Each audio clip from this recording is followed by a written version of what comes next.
Hey everybody, my name is Marcus Stone, and in this video I will show a really simple way how we can add RSS feed to Elementor. So let's start. The first thing you want to do in a search widget, write RSS and just take it and paste it to your Elementor widget area.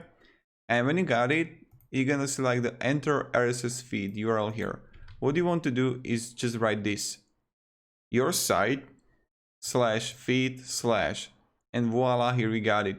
Pretty simple, pretty easy, and this is how we do it. Then you can like change the colors and everything, and that's pretty much it.